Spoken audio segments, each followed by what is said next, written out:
Welcome to home cooking channel అండి. అందరికీ hi అండి. టుడే రెసిపీ చట్నీ, ఇడ్లీ, దోశ, వడ, ఉప్మా, బ్రేక్ఫాస్ట్లోకి చట్నీ ఎలా తయారు చేసుకోవాలో చూసేద్దాం. ఇక ప్రాసెస్ అయితే చూసేద్దాం అండి. ముందుగా పల్లీలు అయితే వేయించేసుకుందాం.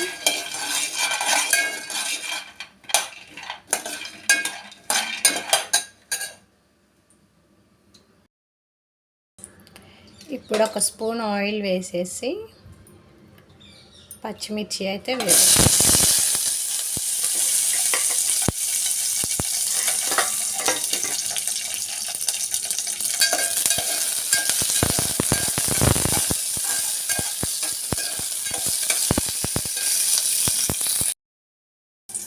మిరపకాయలు వేగిపోయిన తర్వాత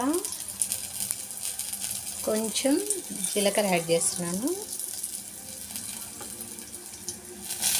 కొన్ని పచ్చి కొబ్బరి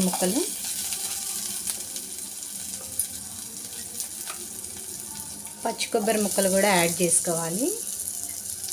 వీటన్నిటిని ఒకసారి ఇలా తిప్పుకుందాం.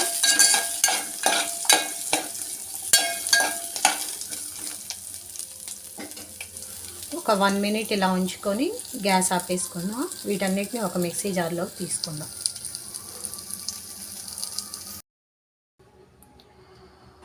పల్లీలు, గ్రీన్ మిర్చి, పచ్చి కొబ్బరి వీటన్నిటిని ఒక మిక్సీ జార్లోకి తీసుకున్నాను. వాటితో పాటు ఒక చిన్న కప్పు శనగపప్పు కూడా యాడ్ చేసుకున్నాను.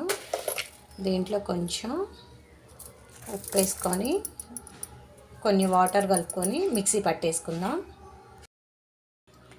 బ్రేక్ఫాస్ట్ చట్నీ అయితే రెడీ అయిపోయిందండి. ఇప్పుడు దీనికైతే పోపు పెట్టేసుకుందాం.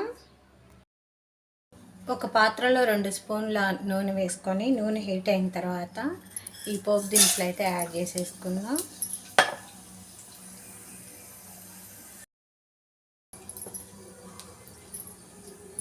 కొంచెం కరివేపాకు కూడా వేసేసుకుందాం.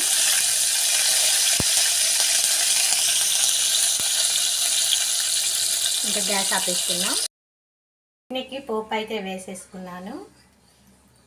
మీకు మా హోమ్ కుకింగ్ రెసిపీస్ కనుక నచ్చినట్లయితే లైక్ చేయండి, సబ్స్క్రైబ్ చేయండి. Thank you for watching.